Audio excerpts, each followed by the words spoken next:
Good evening. It is Wednesday, January 13th, 2021, and coming to you live from the Lonely Tree Media Studios in Yakima, Washington.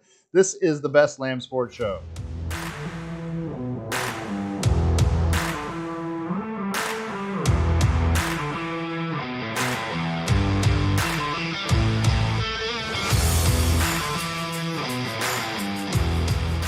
I'm your host, David Lamm. With me is the fifth best number two man in the business, my son Parker. Say hello, Parker. Hello, everybody. And of course, that was voted on by the ADWAA, by the way, the American Dodgeball Writers Association of America. Classic. So you're number 5, just FYI. I don't know what they're talking about. I didn't, I trust their judgment. So there's that. As always, we're streaming live on YouTube. We're on Twitter at Lamm Sports. We're on Facebook under the Best Lamm Sports Show. You can send us an email, lammsports@gmail.com. And please check out our webpage, lammsports.com. It's that easy. You can find links to past shows, the current trivia questions on there. First part of the show, as always, brought to you by The Range in Yakima. The Range is Central Washington's premier indoor shooting facility at 34,000 square feet. The Range is an all-inclusive facility offering firearm training, retail firearm sales and supplies, full gunsmithing and repairs, custom builds, and Cerakote services all under one roof. Open Tuesday through Sunday from 11 to 7. Go see our friends at The Range, 1701 Garrettson Lane in Yakima. The phone number is 509-571-1449. Make sure you ask for Chelsea. The Range, educate, equip, and empower. So we are back after holiday hiatus. Yeah, it was a nice break. It was a long break. Our last show was December the 6th, by Is that right? the way. Well, I could be making it up. You wouldn't know, right? So yeah, I would not know. Right. So I could actually be making that date up. However, I'm not. It was December the 6th. We were going to do one on the 20th, and then it was Christmas and things, and people traveling and doing things. And anyway, long story short, we're back, and this is going to be our best year ever. Oh, absolutely. Yeah. Absolutely. It's only going to get better as we go. So anyway, we got a lot to talk about. College football crowned a national champion on Monday night. We're in the divisional round of the NFL playoffs. I don't know why they call it the divisional round anymore when it doesn't make any sense to me. We'll talk about that later. And the NBA is underway, and the Blazers are, let's say, interesting at this point. But first, some trivia. We have a trivia question every week. In case you haven't joined us, we're going to start new this year. We've got brand new listeners. I'm sure we do. We have a trivia question every week, and we ask the question at the beginning. We tell you the answer at the end. It's brought to you by by Stave & Stone Wine Estates in Hood River. They're open, by the way, so you can email them for reservations at staveandstone.com. It's literally reservations at staveandstone.com, or call and place an order if you have an order for wine. The winery at the Vineyard, that is 3827 Fletcher Drive, Hood River, Oregon. It's 541-946-3750. They're open 7 days a week from 12 to 6 for patio dining. So it's outdoor dining. And the downtown tasting room is 210 Oak Street, Hood River, Oregon, 541-490-9461. They're open Friday through Sunday from 1 to 5. That's takeout only. But they're open. They got amazing deals, free local delivery to Hood River and the Dalles. So go see our friends, Stave & Stone Winery. That's staveandstone.com. Wines with personality. Trivia question for the day is NBA related. Are you ready? Oh boy. Absolutely. I feel like you're not ready. I was ready a long time ago. Just your computer wasn't ready. So yeah, my computer is having issues. Yeah. So our trivia question is, which current NBA team has the longest active streak of winning at least one playoff series each year? That's the question.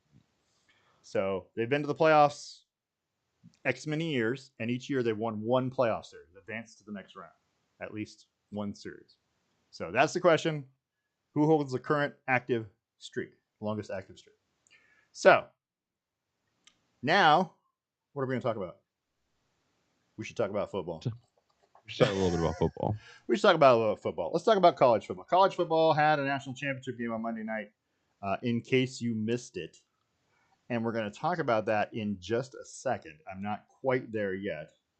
But in our crazy COVID-shorted playoff football year that saw some teams play 6 or 7 games or 5 games, or I think there was even Pac-12 teams that played 4 or 3 games. Yeah, I mean, it was crazy. They actually decided they're going to go ahead and do the college football playoff and crown a national champion. I'm not sure that I would disagree with who actually won.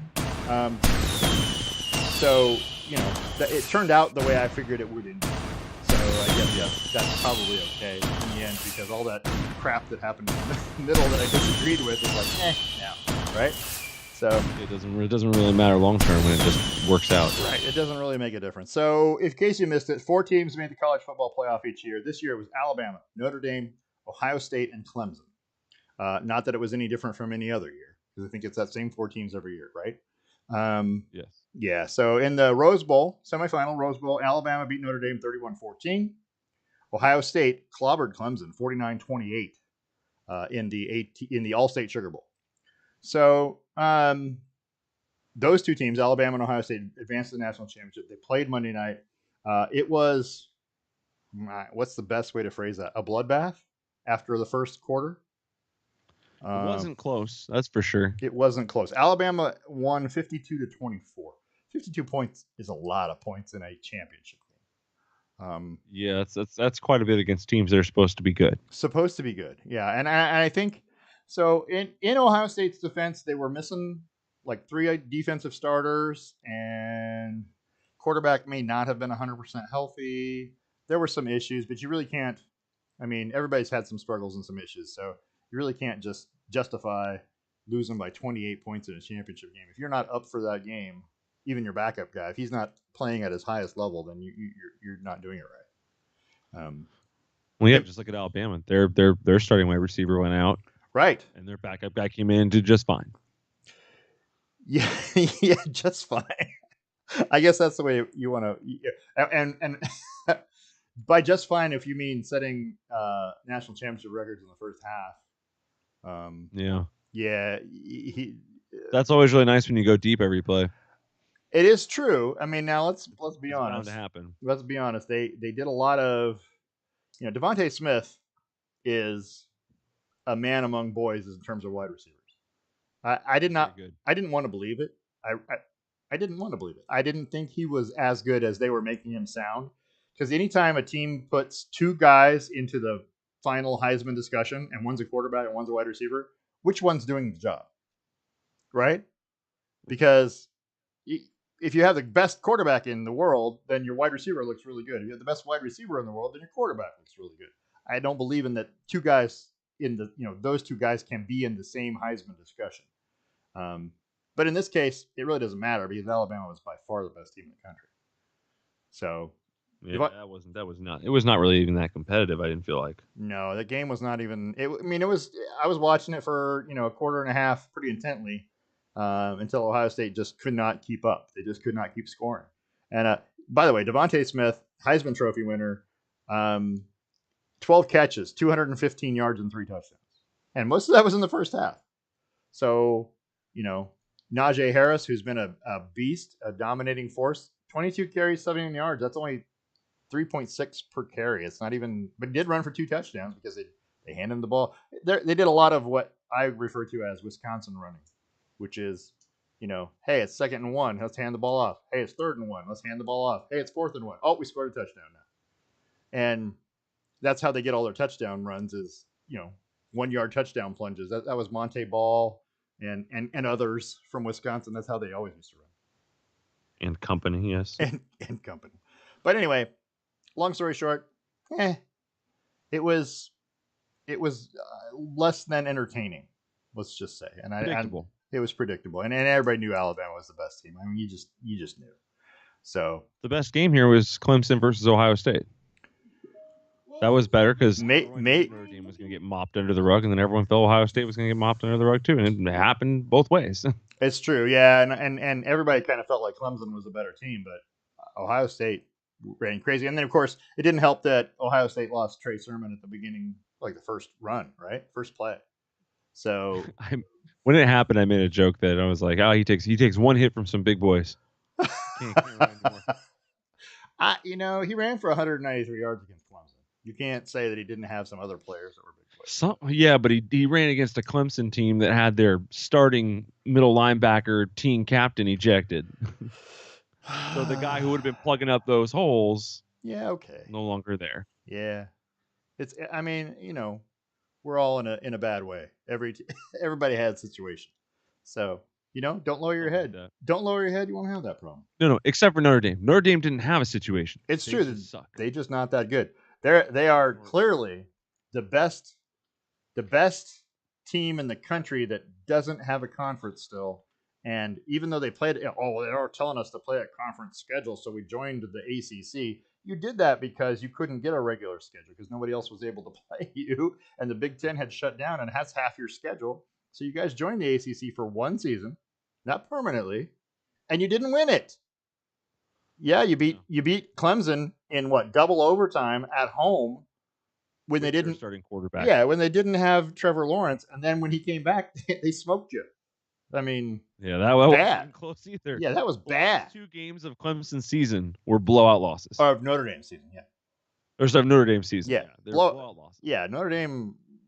I don't feel like had any business trying to claim that they were one of the top 4 teams. I would have much rather seen Cincinnati in there. I'm just very happy that their coach, Notre Dame's coach, came out and talked about how we're always here, we're always competing, and then this happened this way because it was like, oh, you sound like you're ready to back it up, and then you did, and then there was not so much, but hey, Cincinnati would have been good to see, but I'm not sure about those teams sometimes. I'm not sure about the teams that play half a good schedule because half that conference is decent, but decent is the best way for it. There are no super great teams in that conference. But you have to give them a shot. This is my point, is you have to start giving these teams a shot because how do you know they're not better? The only way to know this is to expand. Yeah, but you can't penalize a team that plays in a bad conference for winning all their games. You penalize. I mean, Dabo Swinney sitting here telling you, can't penalize us for playing more games.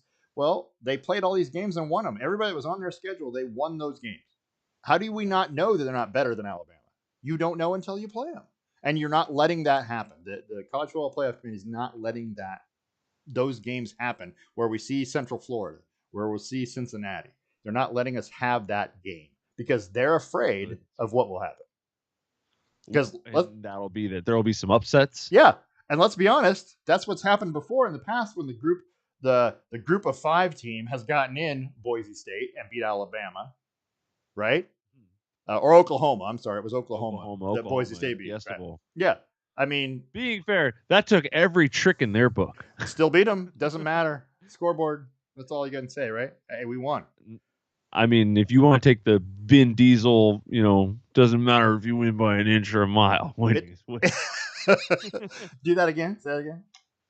I'm get the video pulled for copyright infringement. I thought it was awesome, by the way. I felt like he was right here, right? Anyway, that's how good that was. So let's ask a couple questions about the season. Things that happened at the end.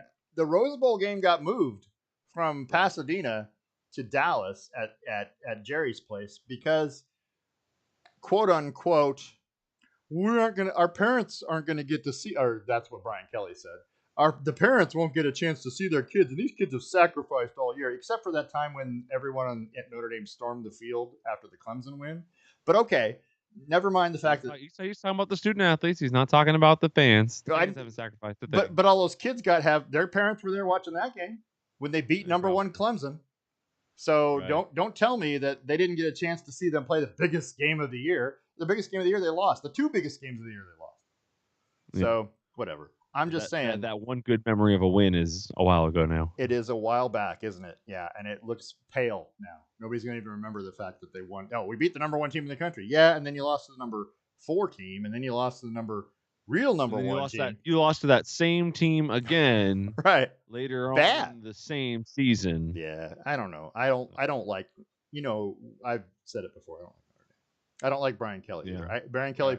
It seems obvious. Brian Kelly parlayed like 2 or 3 good seasons at Cincinnati to become the Notre Dame head coach because no one else at Notre Dame could coach, and they were not that good. And they've been great. Yeah, absolutely. He's got good players, and they're there. But are they? if they played a conference schedule like a Big Ten conference schedule or an ACC every year, would they be that good? They're good this year, good enough to be number 4, but I don't know that they were number 4. I think there's other teams that could have been in there. Texas A&M, Florida, Cincinnati. Yeah, it could have been anybody. Iowa State. It could have been anybody. But and then let's talk about that for a minute. There's another thing that bothers me. How do you feel like conferences like the Big 12 that plays we played everybody in the conference, right? So there's 10 teams in the Big 12, by the way. I know it's confusing, but there's 10 teams in the Big 12 and there's 12 teams in the Big 10. Don't get confused. But in the Big 12, they play everybody in the conference. So that's 9 games. And then they play a conference championship game, which is the team that finished number 1 versus the team that finished number 2. And no matter who finishes 1 or 2, it's 2 teams that have already played each other. You've already beaten that team. Played every game. Yeah. Yep. Is that okay with you? It doesn't bother me that they do that. I mean, I get why they're doing it. Sure. I feel like a lot of football, I over the last couple of years, I've come to realize is if you stop caring about the why they're doing it, watching it doesn't bother you as much and things like that. So they're doing it to get an extra game in while everyone else is getting an extra game in.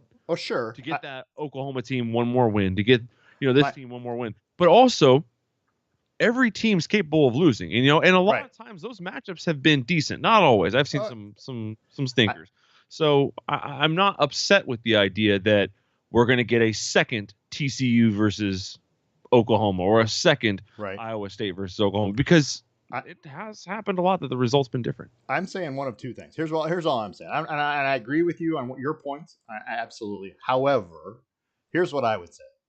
Iowa State beat Oklahoma during the regular season. Right. Why does Oklahoma get another chance to play them and become the conference champion? That doesn't make any sense. That is the dumbest thing I've ever heard. You already lost to them. Why do you get another chance? Oh, but we beat you, so now we're 1-1, but we're the champions. That's the dumbest thing I've ever heard. Play a third game if that other team wins. They got to win them twice, right? Make it so that it's fair. It's best 2 out of 3 at least. You can't say, hey, we each split the games and we won by the exact same amount, but we're the better team. We're the conference champions. That's the dumbest thing. Secondly, why don't you just add 2 more teams and get a damn playoff game? Get a conference championship game. Well, see, I distinctly remember years ago when these teams started expanding conferences, and you were up in arms about, their conferences are getting too big. They need to stay at 10 because that way they can play each other and all that stuff. You're right. But through no fault of their own, you will get penalized if you don't play on conference championship weekend. But that's only because one conference expanded already. And they forced everyone else to do it. Absolutely. And so this is just people to keeping up with it. So the gripe is with, the SEC for jumping to 14 teams. Yeah, it's way too before everybody else. Let's admit it. Yeah, it's always the SEC's fault, probably. Can we admit that the SEC has way too many teams? If there's teams in the other division that you don't play but once every 6 years, there's way too many teams in your conference. That's a little infrequent. Yeah, we don't play Alabama, but once every 6 years, we don't have to worry about that unless we make it to the conference championship. That's the dumbest thing, too.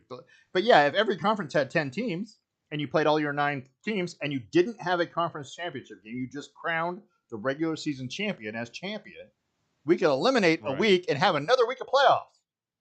It's what the Pac-12 used to do, and I think it's double-edged. I think if you do that, you run the risk of not giving a USC team its credit for maybe they lost by 3 at Oregon.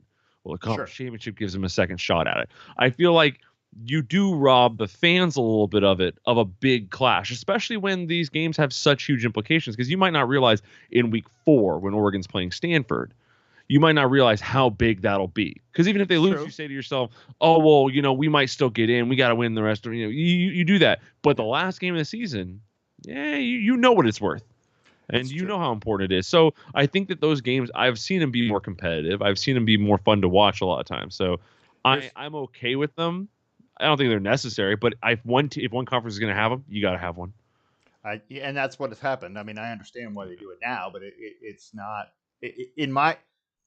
Here's my perfect example. What they should do: the Power 5 conferences should each have 10 teams.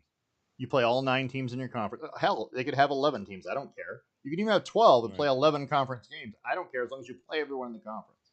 Doesn't matter to Yeah, me. I'm in favor of limiting what's it called, interdivisional play. I really want you to play everybody in your conference, so I don't Right. care if you have other teams. Yeah. Yeah. Let's just assume that the 5 power conferences had the Power 5 had 10 teams in their league. You played all 9 teams in your league, right?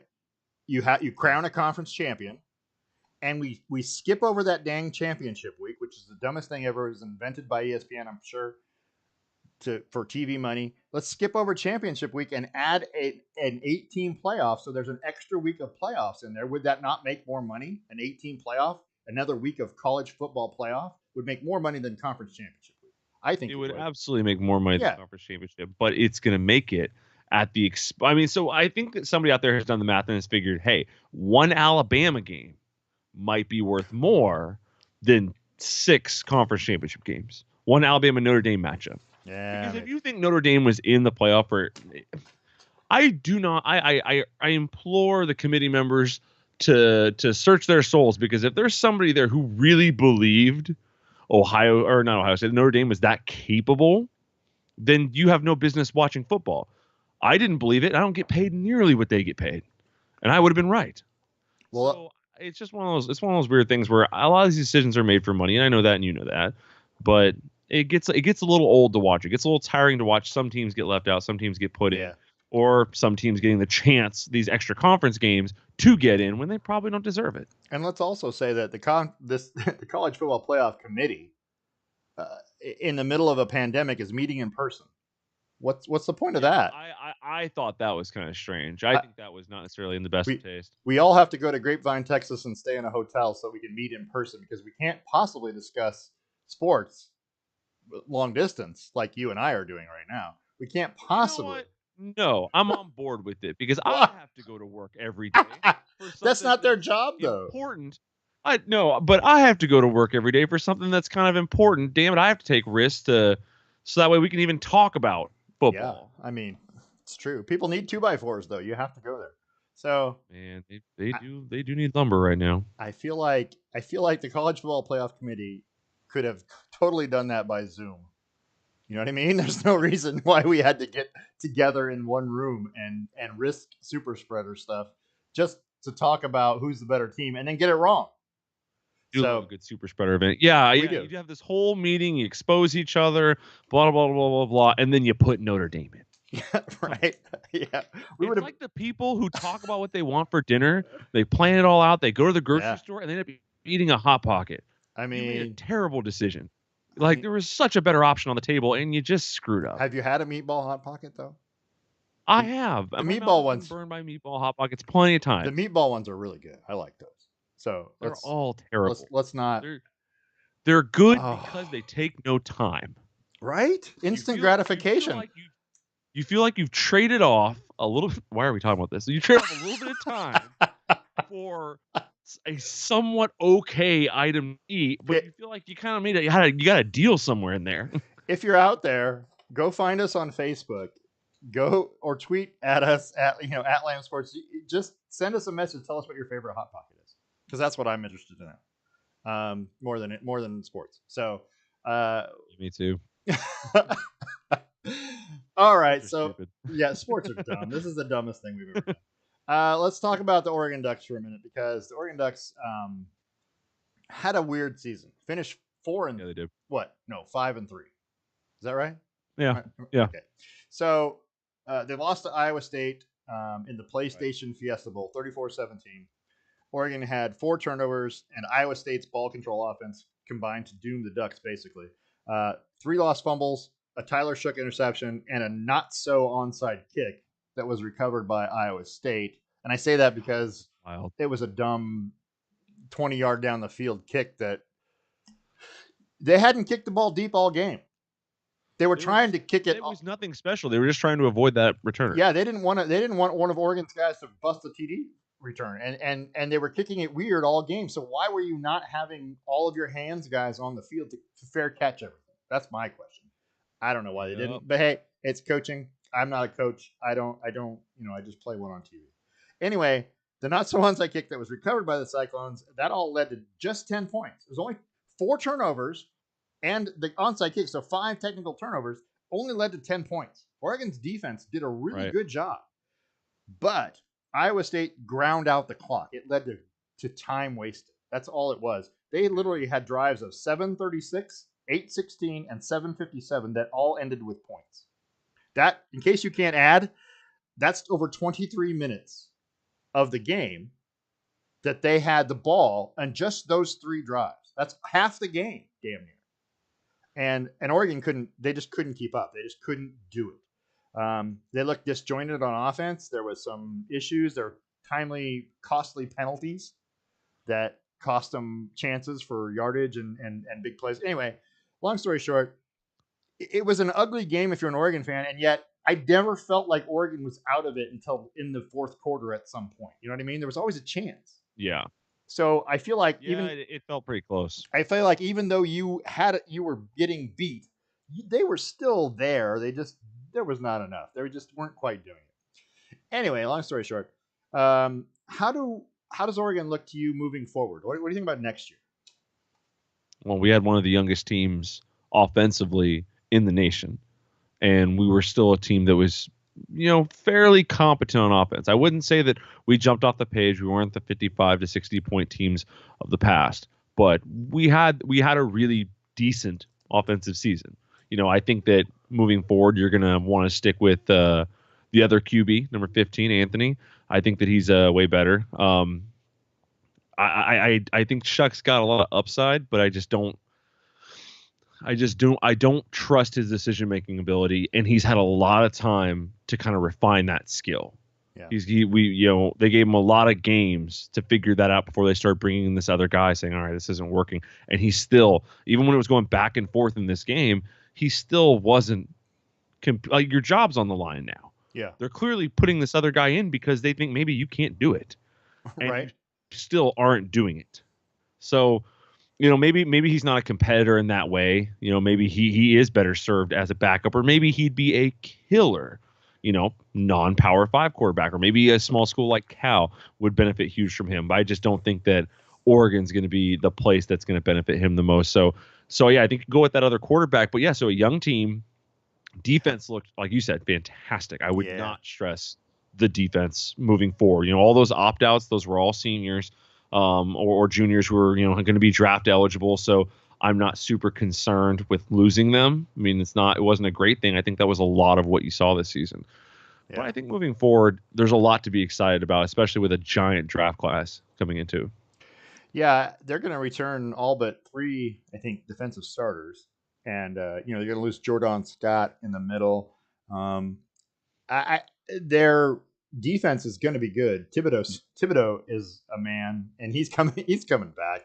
And had they, let's be honest, had they had all the players that opted out, this is a different football team. It's Um, definitely a different defense. I don't know well, about a different Tom, offense per se. Panay Sewell gives them a little more time, but yeah, but I don't know. Thomas Graham and Javon Holland are two really good defensive backs, and that would have changed a Yeah, lot. Would have enabled them to do a lot on maybe you're. defense that they weren't doing before. Anyway, they what could have should have stuff, but I think that had they had all the players, and Penny Sewell's gone, you know what I mean? He's going to be an NFL draft pick, Yeah, second or third probably overall is my guess. Somebody's going to take him. yeah, That he's guy's a good. beast. So anyway, long story short, I think they're pretty good. I mean, I think they're going to be good next year. They do play at Ohio State, second game of the season. That Yeah, is going Ohio to State be managed to squeak their way out of this game. that's going to be interesting to see what happens there. Um, I don't know. I don't. Justin Fields will be gone, so they'll have another quarterback, right? So Another grad transfer. another grad transfer. Yeah, that's kind of how that's their mo. So, but we'll see. We'll see how that plays out. I mean, I'm upset mostly about the season. I'm upset that they got robbed of a chance to play Ohio State at home. Had the season I gone off, agree. I'm mad that I got robbed a chance to watch it. right? We were going. We were there. I mean, I had popcorn in hand and everything. I don't know. Anyway, um, let's talk about the Portland Trailblazers. Let's talk about the NBA just in general for a minute because the NBA has started. If you haven't paid attention, the NBA started on December 22nd. It's not like new. This is 3 weeks ago. Um, but the NBA is in it right now, and the Blazers are 6-4. Um, I 72 game season they're playing this year, which is what 10 games short. It's not that big a deal. It's better than last year. They don't have to bubble up, although there are a lot of COVID positive tests, and there's a protocol still, and you're going to see a lot of players sitting out some games. As Zion Williamson, for example, is right now in the health and safety protocol, as they call it. Um, it's going to cost some teams some games when a star player like that goes out, depending on how many games he's out. But it's still affecting the league, is in my opinion. But they're going to play through it. Just like I think they did a fantastic job in the bubble last year. Do you agree? Oh, the bubble was awesome. The bubble was fun to watch. It was exciting basketball again. Yeah, and I Yeah, and I and, liked it. and I think it was probably the best of the major sports that was being played. You know what I mean? The better than MLS and better than baseball tried to do it. It was just better. You know what I mean? Yeah. You felt it. You felt the energy, and it was people were trying to win, and it was a great thing. And not that anybody's not trying to win, but baseball is one of those sports where the whole point of the season is 162 games, and when you can't play that many, when you're only playing 60 games, that's a come on. It cheapens the whole thing. The whole point of baseball is longevity over the whole season, and you win 90 to 100 games playing 162 games. That's what baseball is all about. And basketball, yeah, it's 82 games, about half of that. And when they can only play what? They only played what 60 or I don't know, somewhere in that ballpark. I think it ended up being like 50 something. Yeah. And then they went to the bubble and they gave more teams a chance to get in, which I thought was great. You know, if you're within X amount of games, you have a chance. I thought it was really good. And I thought the way they executed it was well. And it seemed like there weren't a lot of positive tests in the bubble. There weren't a lot of issues. But you can't do that over the course of a 72 game season. You can't have teams in a bubble for 6 months. It's just not feasible. So they're trying to do this the way everybody else is trying to do this, which is the regular way. And you're going to have issues because it's spreading everywhere. So I don't know. What do you think about the chance of them finishing the season? You know what I mean? They've played pretty Yeah. well so far, but how big an impact do you think that's having on the season so far? Will it have a bigger impact later?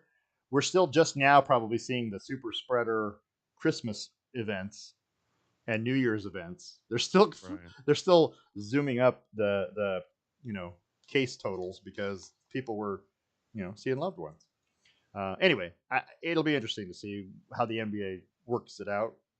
Hopefully, it won't cause teams to play a weird number of games. They'll be able to get all their games in. Um, that was my I think biggest. that's the big concern is Yeah, are they going to be able to play even numbers of games yeah, and or play proper numbers? That's the only reason why I'm hesitant about the way that they dropped the schedule this year, only dropping half of it at a time, because I'm worried. I'm worried that these situations where there's a lot of like animosity and a lot of unsure, these situations are, in my opinion, ripe for collusion and mm, ripe for things like that. So I think that only releasing half of the schedule means it gives you control over who has the best back half schedule. yeah, it does. Who's going to play who? What are these games? When are the big dates? You know, oh, the Mavs are terrible. Guess what? They're not going to play a bunch of meaningful games this back half of the season. Right. Blazers are doing better than we thought. Let's pit them up against the Lakers a couple times in the back half. Yeah, I don't So like that either. I just don't like that sort of thing. But it also leaves them with the option to go to the bubble, to change back to a bubble format, which I think was great. Yeah, I loved it Yeah. too. I thought it worked really well. I didn't see any big issues with it. It seemed like all the players didn't mind doing it, although, George Hill's apparently come out and said that if I want to see my loved ones, I'm going to see my loved ones. No one's going to stop me, that sort of thing. So, some Yeah. some guys are like that. There's always a couple. I think most NBA players are more on the pace of, I just want to play basketball and, not get sick, Right. not get anyone else sick. Yeah. So, I'm just here so I don't get fined. Anyway, I old Marshawn Lynch. so let's talk about the Blazers for a minute, as opposed Yeah. to the NBA in general. The Blazers are 6-4. They're a half game back of Utah in the division. They're the number 5 seed currently, but not that means anything. We're still way early. Um, Yeah. but there's a lot of teams at 5-5, 5-6, 7-4, 6-4, 6-6. There's a lot of those teams, and it's just kind of jumbled up. And I think that parity in the league is Yeah. out there. I think you have a lot of that until today, and we're going to talk about that. We're talking about that in a minute. On Monday night, the Blazers, CJ McCollum scored 30 points, including the go-ahead jumper with 9.6 seconds left, and the Blazers beat the Raptors 112-111. That put them at 6-4. They are playing the Kings tonight. Is that tonight? It's tonight. It was Yeah, it's supposed right. to be It's right tonight. now. It should be right now, right? It is I right now, uh, happening as we speak. I don't know why I don't have it on the TV. I'm watching number 4 Texas beat number 15 Texas Tech 59-49 in the second Nice. half. So I can say Texas is back. Um, At the end of the first, the Blazers were losing 43-33. well, 43 points in the first quarter. Yeah, they gave up 43 in the first quarter. That's a lot of points, by the way. Okay, It's not that uncommon nowadays. so how do we feel after 6-4 start? How do we feel? Damian Lillard is not the leading scorer on the Blazers after 10 games. So that CJ kind of floored McCollum, me. CJ McCollum is off to yeah, a fantastic start.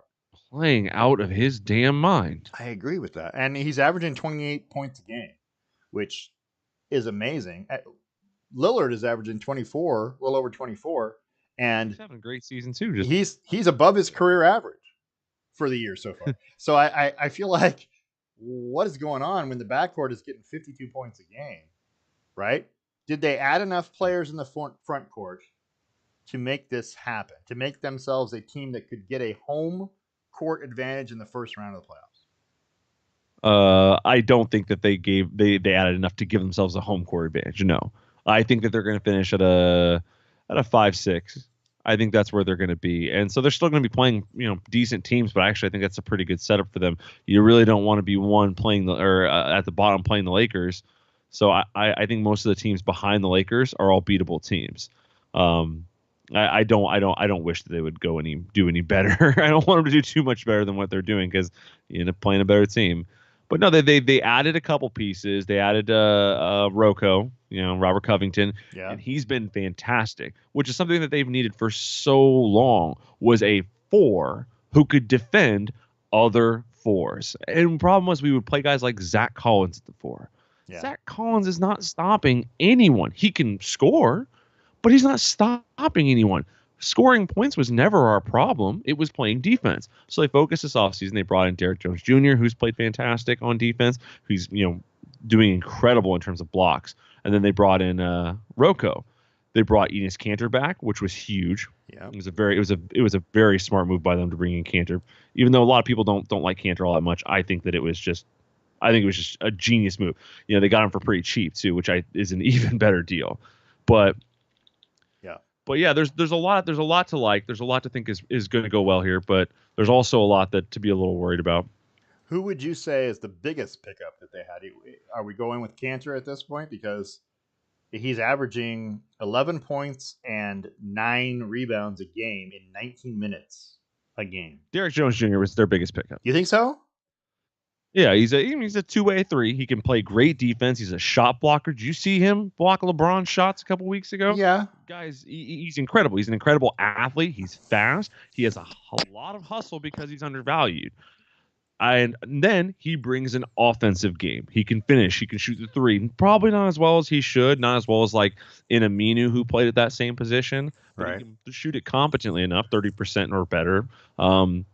I think he was the best pickup. Rocco's straight defense. He brought offense/defense. So now when you kind of look across our board, because I don't, you can talk about how much you want about how Nurk might have an offensive ability.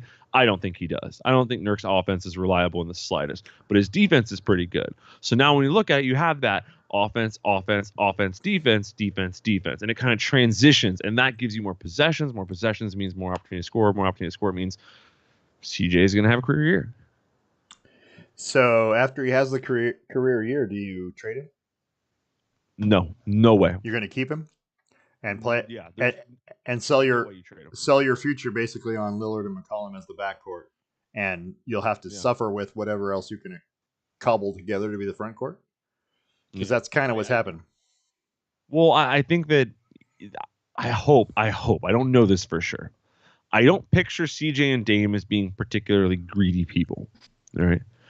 I think that they deserve a lot of money, but we've gotten some pretty good deals, and this type of experience will allow us to draft well. Anthony Simons needs to go, I think.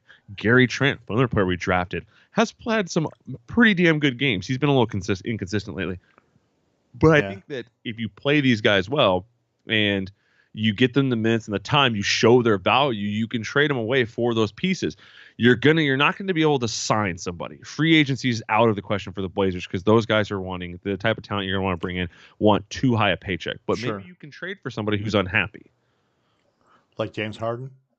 Anyway, like James Harden. yeah, I don't think. Anyway, it might be too late now. So I'm sitting here looking at their stats, and I they've had the same starting lineup for the first 10 games, same five, which is good. That shows some consistency in their not having injuries, which is that's a big deal. I mean, let's admit it that'll ruin the when you start subbing in players. You have one or two starters injured, and you start having backups in who don't always necessarily mesh with the other guys. That becomes a thing. Right. So McCollum's averaging. Well, I was wrong about Damian. He's averaging 26.1. McCollum's averaging 28.1. Carmelo Anthony, 13 points a game off the bench. Hasn't started a game, but he's played in 9. Plays about 25 minutes a game. I think he's been much better than I thought he would be for the Portland, just for the last 2 years. He's a little streaky sometimes, so that causes some grief. And then, Enes Kanter at 11.2 as a backup to Nurkic, who started every game. So if you take that center position, whether it's Kanter or Nurkic, and I assume they're not playing on the court at the same time, they average together about 20 and a half points and 16 and a half rebounds a game. So that's a lot. Pretty good. That's a lot. That's more than you could ask for out of a center position, I would think. The problem is they're two different centers, really. And I guess that's good because you can put one in when the other one, when you got a guy who's back up who's just as good as the guy in front of him, that's a good thing. But I think Kanter was probably a big deal pickup. To me, I thought he was a better get for the price that you paid for him because you let him go. And to get they needed to. He wanted too much money. Right, but then to get him back and you saved money basically. Then had you kept him, you know what I mean? You saved a bunch of money. And now you've got him back. He's playing very well. Hopefully they're gonna all, I see Derek Jones Jr. He's been starting. He started all 10 games. 6.4 points a game is where he's at. I would, he's also the leading fouler on the team. I think he's second to Robert Covington, but that's because they're playing defense. Let's be honest; those two forwards are playing a lot of defense. So it'll take some time to shake out. We'll know probably. I don't know. Wait, give it another 20 games, probably about 30 games into the season. We'll be able to have a real good guesstimate of because then we'll have played probably everyone, an Eastern trip and all that stuff, and we'll know more. But I like the team. I like the way they look. I've watched them play twice. That first game of the season was a gigantic dud. When they lost to the Jazz, just bad. I was so hyped up for what? Oh, Blazers run. Wham! They get lose by 20. Then they played the Clippers and lost by 23. And I was like, what? And then the Warriors, it was the next loss by 15 points. I'm like, they're getting blown out when they lose, like bad. But in between there, it's cold offense. But in between there, they beat the Rockets, they beat the Lakers at LA, they beat the Warriors. Yeah, that was a big one. Just recently, they beat the Raptors. That's another big win. So there's been some good games. There's a lot of good, it's a lot of bad. Right now, it's too early. They're one game out of first. They're a half game out of first place, but they're also a game and a half out of fourth place in the division. So it's too Things packed. can go wrong. It's too packed to tell. Yeah, we'll know more later. Let's talk about the NBA in general as a whole because we have other NBA things to talk about, and that's James Harden. Was traded today from the Rockets to the Nets in a 4-team trade that also involves the Pacers and the Cavaliers. He was unhappy in Houston and made no bones about it. Yeah, because they were not winning anything and they got rid of everybody else, right? So what are you going to do? He wants to win a championship, and I get it. You know what I mean? I understand that.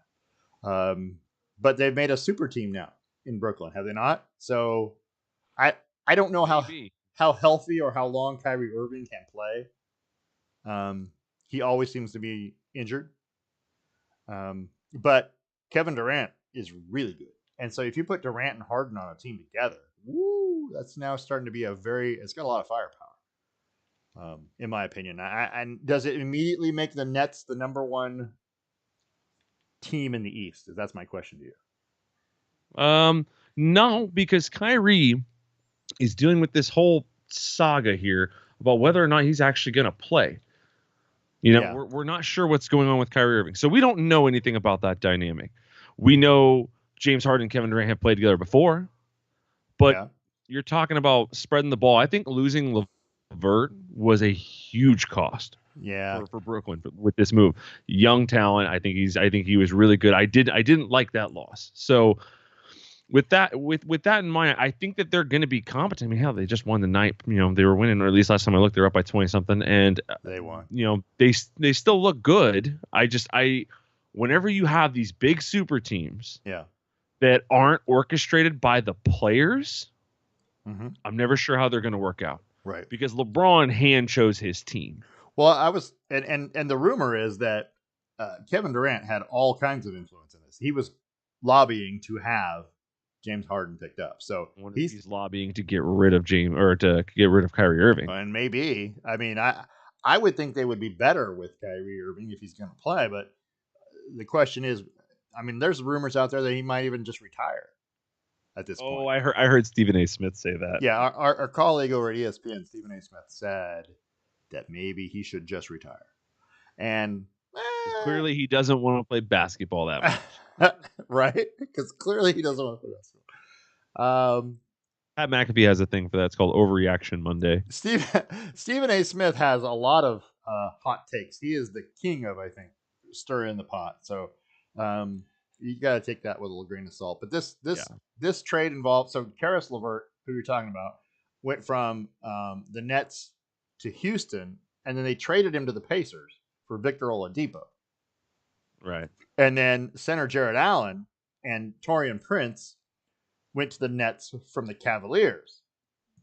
And I'm not sure the Rockets are going to receive Dante Exum, and I don't even know how to pronounce this guy's name. I've heard it once. Give it a whirl. Rodion Kuruc. I don't know. He's a forward.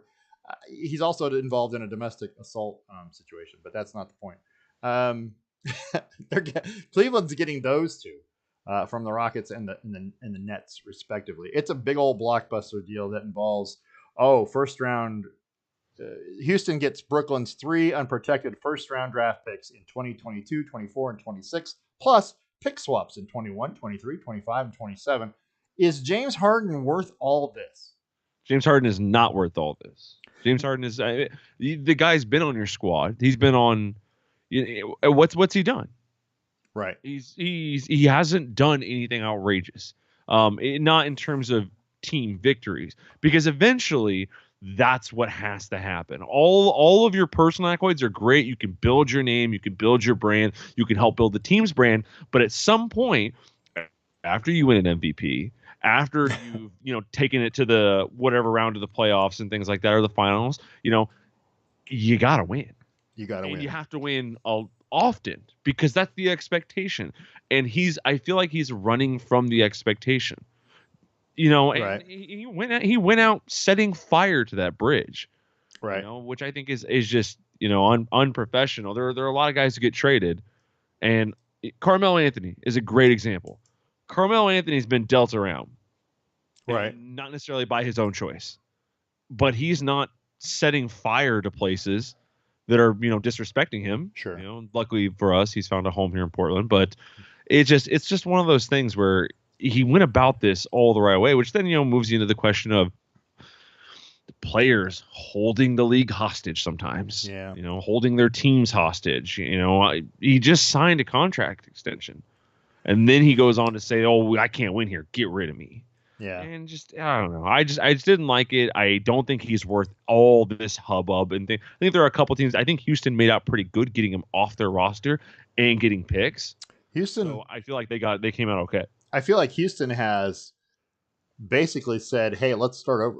That's because they got rid of Westbrook and sent him to the Wizards, and now they've got they got rid of Harden, and basically what they acquired is draft picks up the wazoo, 3 first-round picks over those 3 years, and then there's pick swaps, and then the Rockets also get Cleveland's 2022 first-round pick via the Milwaukee Bucks, right? And I'm like, holy crap, they just loaded up on draft picks over the next few years, and so maybe that's what they're banking on, is that they can draft a team that will be their future. Because clearly, who's left in in Houston? Not much. Not much. They got a lot of players back, but none of them that you'd go, that's the guy.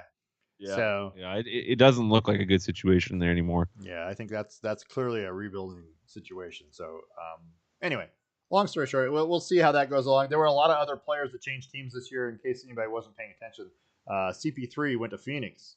Right. Gordon Hayward went to Charlotte, which I like Gordon Hayward as a player.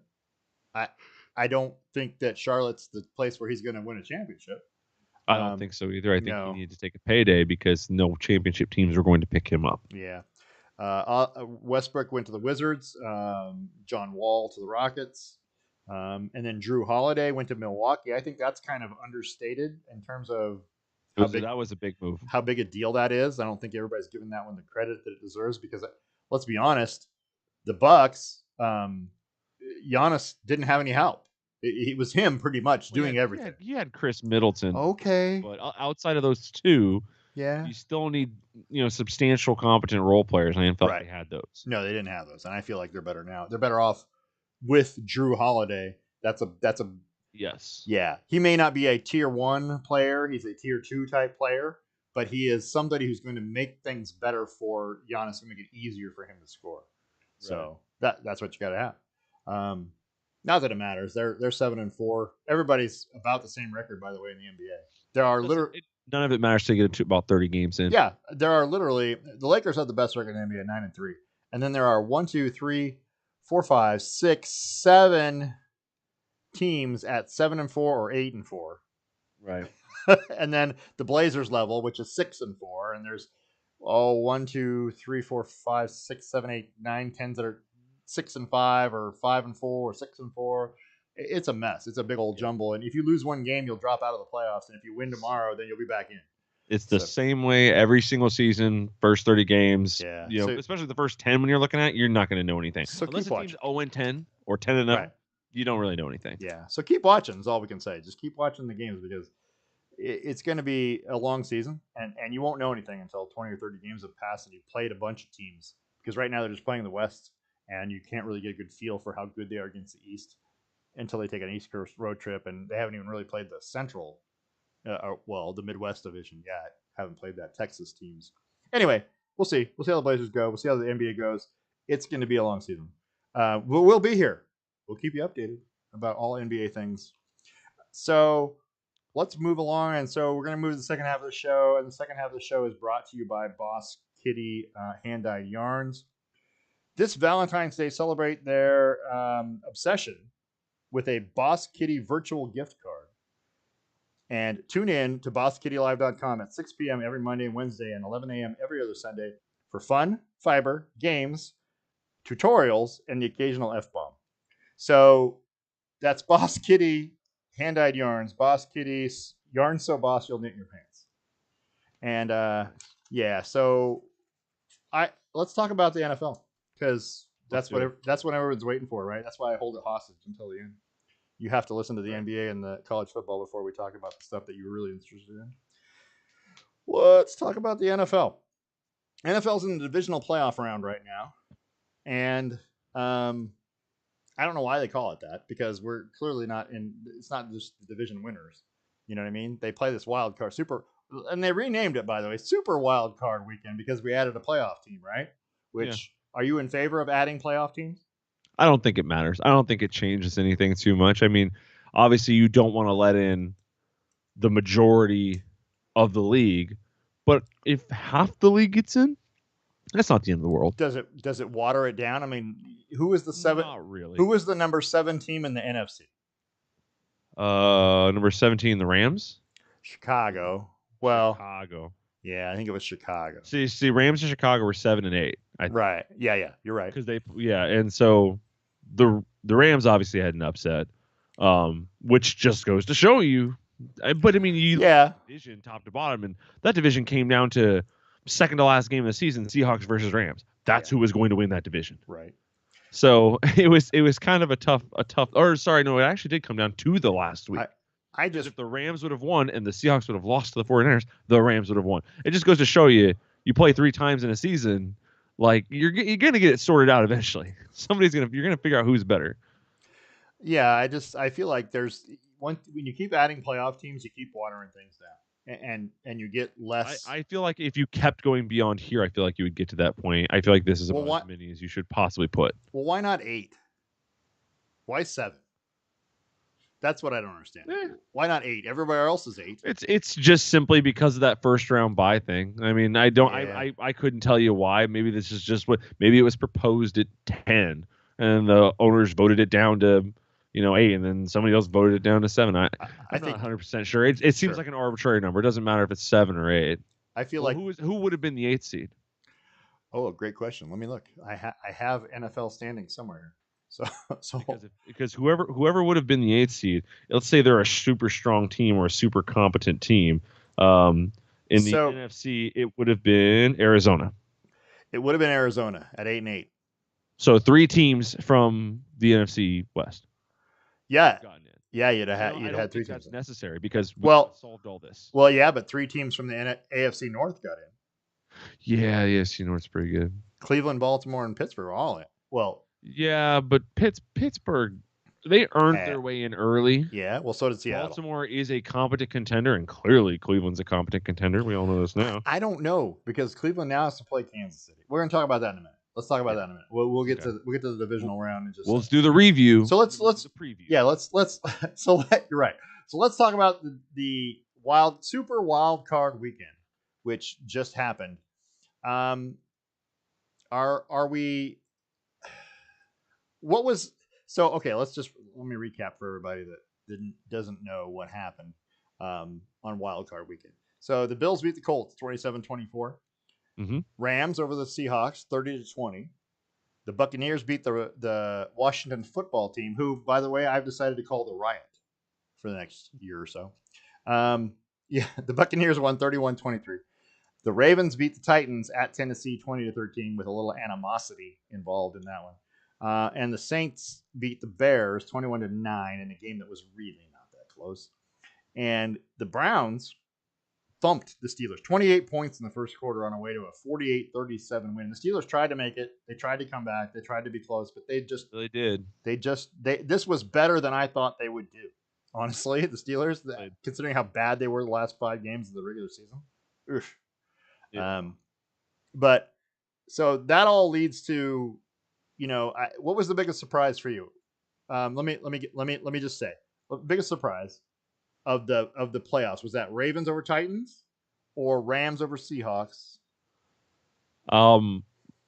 or the Steelers laying an egg, which I kind of figured they would. But the biggest surprise, and I'm gonna twist it up on you because although I felt like the Rams or the Seahawks had the most like awe factor to it, yeah, Pittsburgh seemed like a down team the whole back stretch of the season. Yeah, no surprise, and Cleveland seemed like a hot team during that stretch. So it kind of just shook out that way. The Ravens, I think, are better than the Titans. Titans are good. I just don't know how good they are, and I've not believe. I mean, they were winning playoff games last year, throwing 70 yards. Yeah. Like, hey, I just don't. I don't think you win games consistently that way. I don't think that run game is that good, and also their defense took some hits, and when they lost some people, some injuries, some people who didn't come back. I just didn't believe in them. I'll tell you who surprised me though was Bills Colts. The Bills played so down to the Colts. Yeah. They played down to this team. The Bills should have won that game, 50-something to 20-something tops. But instead it came down to a missed field goal to walk away with a victory. I felt like, they were very excited for that win. And yeah, it's the first Bills win in forever. 25 years. But a hot minute. Hot minute. But hey, we got a couple streaks. Bills and Browns both right crushed a couple streaks. Yeah. But I feel like either the Colts are much better than we thought, or the Bills might be worse than we think. I'm not sure. I don't know how to take it yet. I really It was a surprising game to watch because I felt like they should have been more dominant, and then they weren't. But the Colts were taking plenty of advantage of the things that the Bills were doing wrong. So it might have been some self-inflicted wounds, but Sure. I walked away from all those games. I walked away from that one going, whew, Well, didn't see that coming. Yeah, Closer. they escaped, and that's literally the term you got to use. They escaped that game with Yeah. 27-24. Held on to win. When I walked away from the Seahawks game, my thought was, well, they did beat him earlier this year. And when I Right. walked away from the Cleveland game, it was like, Pittsburgh's trash. So I was never on board. I will tell you who impressed me. Got to be honest with you, is the Washington football team. To play that well, to be that close and be in that game, I thought they were going to get blown out. That quarterback Heineke, but Heineke, yeah, but but they've been playing. You don't know like Taylor Heineke? Taylor Heineken. Taylor Heineken. Yeah, let's call him that. Out of Old Dominion. I mean, the football powerhouse, Old Dominion. Anyway, I'm just saying he's in a league of obscure college football quarterbacks, along with not Ryan Tannehill. Oh my God, Fitzpatrick. Yeah, Ryan Fitzpatrick. A couple other guys. He's a Harvard guy though, Ryan Fitzpatrick. Now simmer down. Yeah, but it's not like when he was coming out of college, you were like, oh, we gotta take this guy top 10. No, but he has managed to put together a long career, and by the way, he's had a child every town he's been in. By the way, he's got like 8. Is that true? He's got 8 kids or 9 kids, something like that. Oh, kid. Yeah, no joke. He's had a child in like every city that he's been that he's played in. I'll tell you, most surprising thing is we actually talked about this at work, a little off topic, but kind of on the subject of Indy, Philip Rivers. Somebody asked me at work, we were talking about it, and they said, doesn't he got like 10 kids? Yeah. I said, I think he's got a whole bunch of them. And he goes, why? Yeah, right. I don't know. Maybe he's Mormon, and he was like, "I'm saying Catholic," and we looked it up. Sure enough, Catholic. Catholic, yeah. But maybe he does it so he can get out of the house. Got an excuse? I gotta leave. I gotta go play football. There's an old Jim Gaffigan skit where he talks about how Catholic people always say Catholic at the end of how many kids they have. They go, it's like, oh, how big's your family? Oh, we got 6 kids, Catholic. Well, those would be your first choices would be Catholic or Mormon. Yeah, you'd say like, man, that's got to be they got a lot of kids. Yeah. Anyway, yeah, no, it's all good. But yeah, I like Ryan Fitzpatrick as a quarterback. I think he does fantastic, and he's been good almost everywhere he's been, and yet he still gets put off to the side by some up and coming guy or whatever. And I'm like, what? Okay, but he doesn't care. He doesn't care. He's just still making whatever team. He's still making money, dude. He's been doing it for what, 15, 16, 17 years. He's been around, and got a 2-point chin strap. All right, so the best just on the bottom, right? Old school kicker chin strap. If right. he have 1 bar, he would. He chews gum, no mouth guard. Right. The only thing he's got this big old beard. The only thing he's missing is a cigarette on the sideline. Maybe a beer. The beer.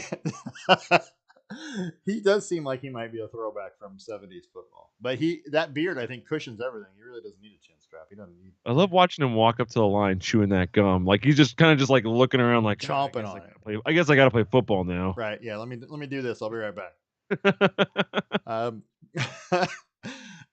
We're a little off topic, and you lost me somewhere. So okay, so Super Wild Card Weekend.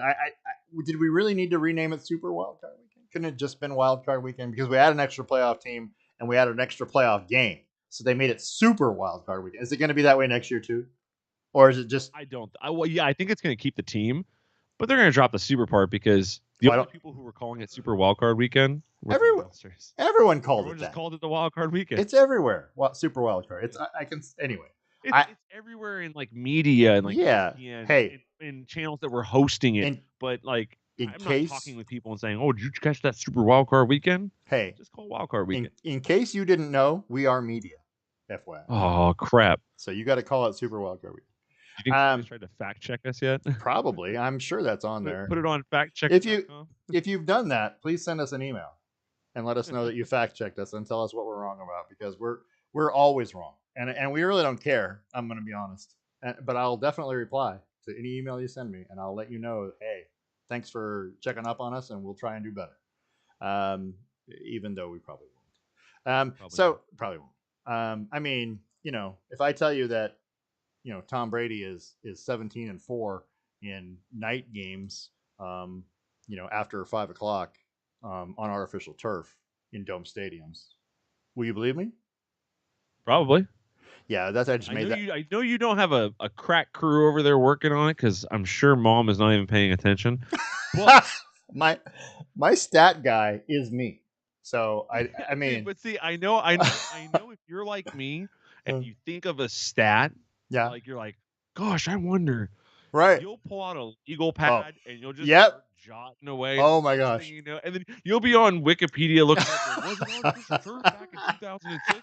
No, it was still grass then. Right. Yeah, No, they did. marsh fell down. And the next thing you know, you got this pad full of notes that just means one sentence. I've got a whole notepad full of those kind of statistics where I was looking like, oh, what happened? Because I wanted to know when we started football this year. I wanted to know what's the statistic, what is the record, the opening week record of teams that went to the Super Bowl. I wanted to Right. know, but you Ooh, that's can't find that. You just can't look that up. You know, in week one, what did the teams that went to the Super Bowl that year? What did they do? What's their record? What And ESPN needs is a Twitter that is the ESPN Twitter stat guy. so you can The ask ESPN that stat question. guy. Yeah. Yeah, you send in the question. Yeah. Hey, hey ESPN stat guy, what's the record of the Broncos when after they Right. switched over to the orange jerseys at home? Right. I And mean, it's like, oh, anyway, they won. I do. I have that whole. By the way, it's not very good. I have a whole notepad full of that crap. By the way, and it's got tally marks and the math, the actual math where you show the long division. Anyway, The worst one was I had to go through all the Heisman winners at some point and try and find who not their runner ups were, but the top 3 each year, going right. back like 30 years and where they all went to school.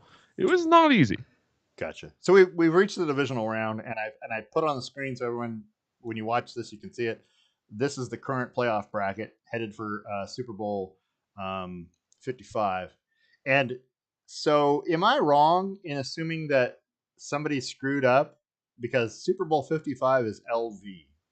Should that not be in Las Vegas? Yeah, it seems like a missed opportunity. That seems like a gigantic missed opportunity by the NFL. Way to go, guys, for handing this it's, out it's, too L, early. it's LIV this year. It's a 54. Is it 54? Or is it LV? Isn't the trophy in the middle of the I? Maybe. I don't know. Hell, I don't know. I think that's what they mean. I think it's Super Bowl LIV. Is it in Las Vegas next year? Because they just built the stadium. Usually when you build a stadium, they give you a Super Bowl. Right? Well, it seems I think next year it's in the Ram Stadium, SoFi. Oh, well that's not helping.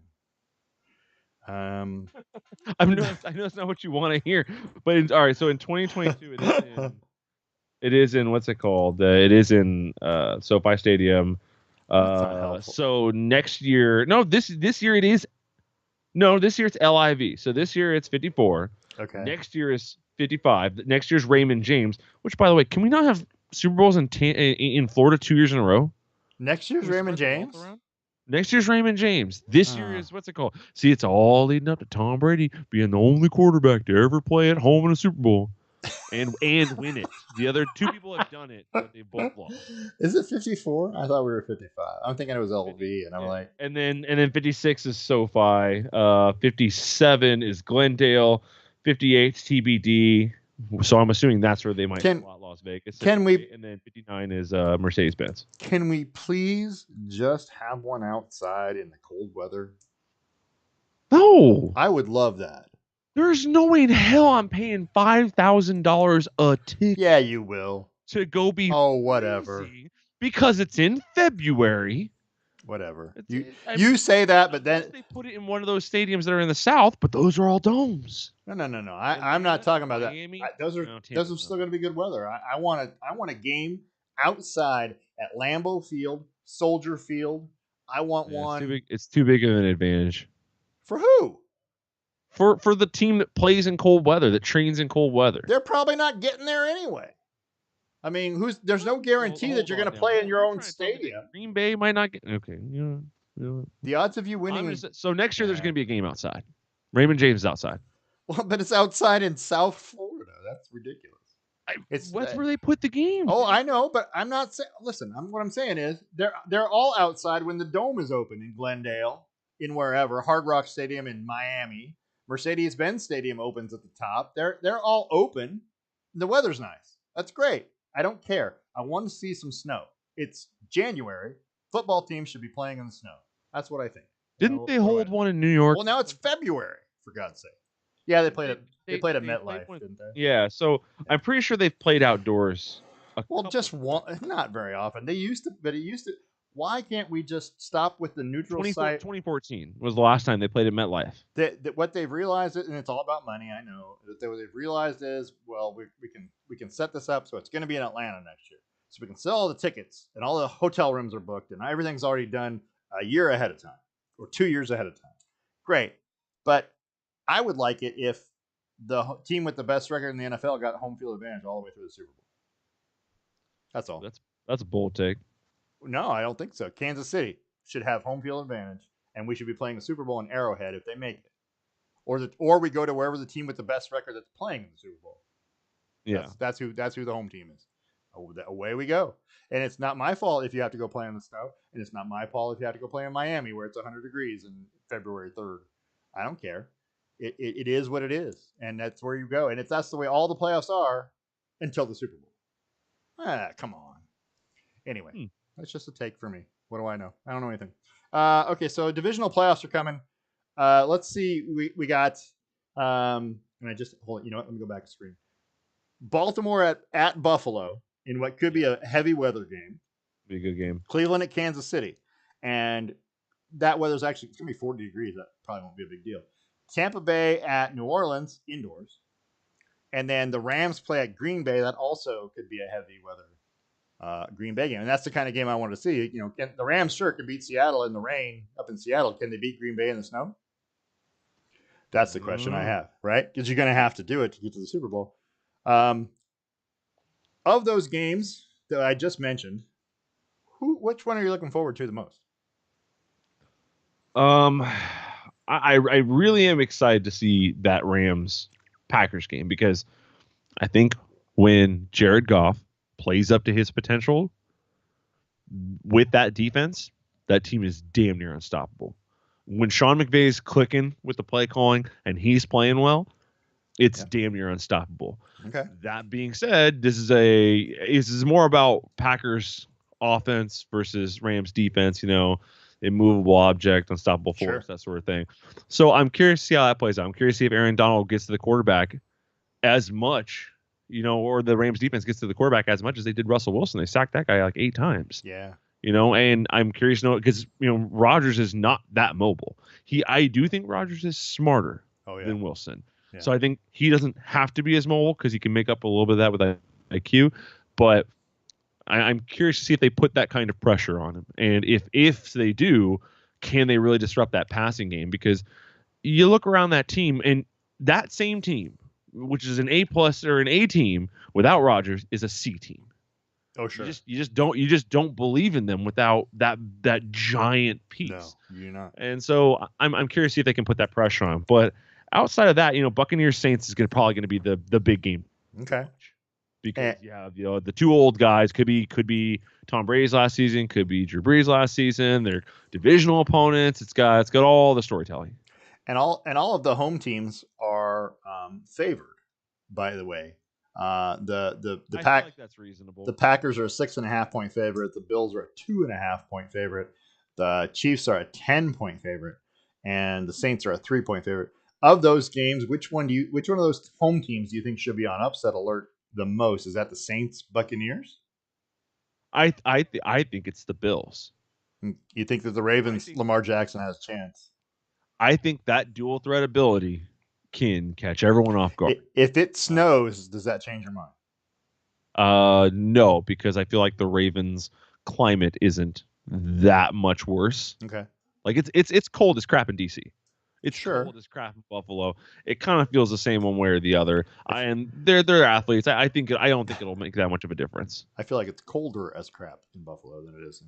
But whatever. Yeah, I think you're talking about, you know, 30 to 40 degrees. But you're more likely to you're more likely to have that lake effect snow though, and you're more likely to have, you know, a foot of snow than you are in DC. But not saying that's going to happen. But we'll see what the weather forecast right now says 37 degrees at game time in Orchard Park.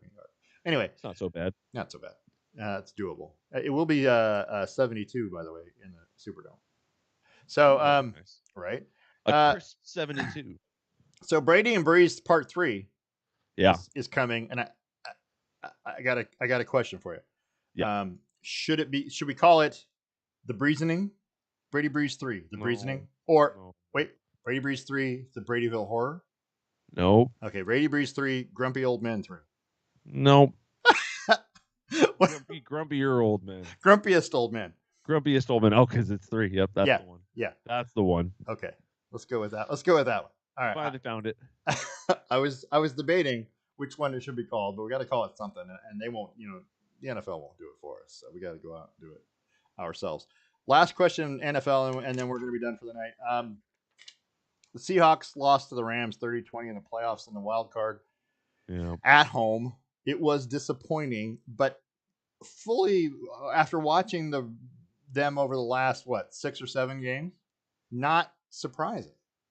Right? It did not seem like a shock to watch the offense fall flat. No. So would you, considering what they did this year,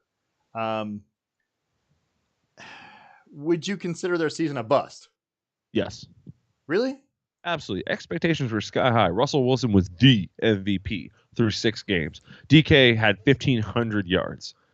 Yes, this is an absolute bust of a season. That defense is fantastic. There's no excuse for laying this sort of an egg against a divisional opponent that you beat 2 weeks ago. Okay. Again at home. So it just wasn't a good look. And I feel like there's only they only lost 4 games all year in the regular season. Yeah, and then 5-2 to the Rams. Well, they lost to the Rams by a touchdown. They lost to the Cardinals by a field goal. And they lost to the Giants by 5, which was a bad loss, let's admit it. And they lost to the Bills by 10 at Buffalo. But other than that was a smoking. They got some late touchdowns. They did. So I'm sitting here looking at trying to figure out what their best win of the season. Who was the best record team that they beat actually this year? And do you know who that was? Cardinals whatever mid-season. Nope. Earlier in the season they beat Dolphins. The Dolphins had the best record of the teams they beat at 10 and they didn't 10 and 6. Exactly walk away with that game either. No, they didn't. They didn't win a lot of games in blowout fashion. There was the Jets. They stifled the Rams 20-9. I thought that was a good win. But everything, and they beat the Falcons by 13. After that, everything else is a 1-possession game. Well, no, they beat the Niners by 10 earlier in the year. But it's the Niners. It's not. They were hamstrung with all kinds of injuries, and I didn't feel like that's a real tough topic around my apartment. Sure, I didn't feel like they had enough. You know what I mean? They were just not quite right. Yeah, they won their first 6 games. That's Falcons, Patriots, Cowboys. After they lost Dak, or was that before they lost Dak? It was before they lost Dak. Okay, and they beat the Dolphins, who were struggling to find out who they were. That was still Fitzpatrick Dolphins. And then they luckily won at the Vikings, 27-26. Right? They snuck that one out. To start out 5-0, right? And then the rest of the season they went 7-4. Hey, but what'd you say earlier? Winning's winning.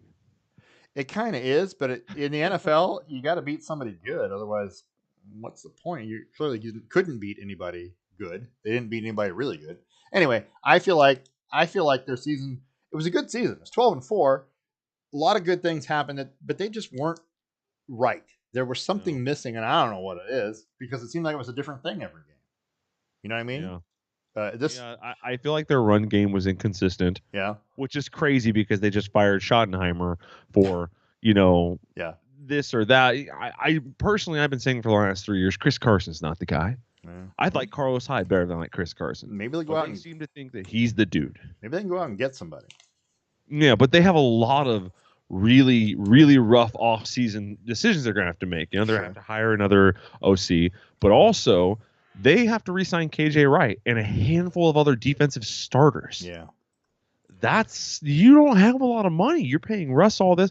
And then we have to think, because it's the trend of the league, what happens when DK says, I want an extension? I want an extension. And he might. He just might do that. I want D-Hop money because I led the league in receiving. Right. And I won the division, and I'm better than him, who's in my division. I want D-Hop money, or I'm not going to play. I guess we'll. Are you going to let him? Are you going to let DK Metcalf sit? Because that team, it just they struggle receiving too. Yeah. DK was fantastic when he was playing subpar cornerbacks. Jalen Ramsey shut that guy down. Over 3 games, he had 4 receptions for 44 yards against Jalen Ramsey. Yeah, it's not going to get you very far. No, No. no. And in this last game, he had a touchdown, 51-yard touchdown on a broken play. Right. You never felt like the Seahawks Well, really convinced you all season. we've gone over our time. Oh, So way over. yeah, we're way over. So let's wrap it up. And we'll learn more about the Seahawks during the offseason, see what happens, and Oh, yeah. we'll definitely be here. We'll tell you all about it. But trivia question brought to you by Stapleton Wine Estates and River. Anybody remember what I said an hour and something ago? That is, Trivia question was? which current NBA team has the longest active streak of winning at least one playoff series each year? So, you got to Yeah, guess. Yeah, I think it's the Nuggets. It is not the Nuggets, but that was a good guess. Yeah. So the answer is the Toronto Raptors. Oh, that makes so much sense. 5 years in a row, they've won one playoff series at 2016 through 2020. They've won at least one, advanced to the second round at least.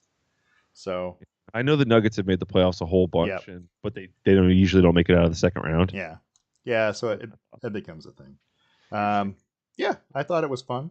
That was a good one, and it was one that I feel like I could have guessed possibly. Yeah. Sometimes you ask the questions that are outside of, I'm not gonna say my depth, but my life. it helps. It helps if you've been around 50-something years. You know a lot more. Yeah, that's true. Yeah. So that's all we really have for this show today. We're going to come back next Wednesday, January 20th. NBA update. We'll talk more about the Blazers and the NBA, how it's going. The NFL divisional playoff scores. We'll update you on what had happened this weekend. And then we'll have a preview of the NFC Conference Championship games. Go a little more in depth and see how we feel who's going to win and be in the Super Bowl. We will definitively pick who's going to be in the Super Bowl. I'm going to put it that way. I feel like next week we can make that choice. Yeah, we'll be able to make that choice. And then we'll look at college basketball, the NHL, which I believe starts tonight or started tonight. Yeah, it's on right now. Yeah, it's on right now. So we'll talk about the NHL and of course, so much more. And, maybe one of those NFL teams, if they had, if you're looking at the screen now, Al Bundy from Polk High School All-Star. If they just had him on the team, definitely would have changed everything. So we're live streaming on YouTube every weekend. We're on Twitter at Lamm Sports. We're on Facebook under the Best Lamm Sports Show. And just for fun and see if I can do this, because I tried doing this before and it didn't quite work the way I wanted it to. You can go visit our website, which is lammsports.com. And this is the website. I'm actually showing it on the screen now. So that's the homepage. And on the website, you can find links to the trivia question, right? Current trivia question will be on there, and a button you can hit to get the answer. You'll also see past shows. You can listen to past shows. There's a link to the YouTube channel, so you can go on and listen to shows from way back. There are 32 of them, counting this one, by the way. Woo. And 32. We're almost, it's like a milestone. I don't know what that is. What's the 32nd anniversary? I don't know. I think it's the Onyx anniversary. Pick a gemstone. It doesn't really matter. Anyway, check us out, lammsports.com, and you can leave a note on there. You can subscribe, technically, and anytime I put out an email, you'll get it. Anyway, long story short, check us out. Facebook, YouTube, Twitter, everywhere. We're everywhere. We want to thank our sponsors, the Range and Yakima, Boss Kitty Yarns, and Stapleton Wine Estates in Hood River. This has been a Brain Rock production, a division of Lonely Tree Media, LLC. Thanks for listening, and we'll talk to you all next week.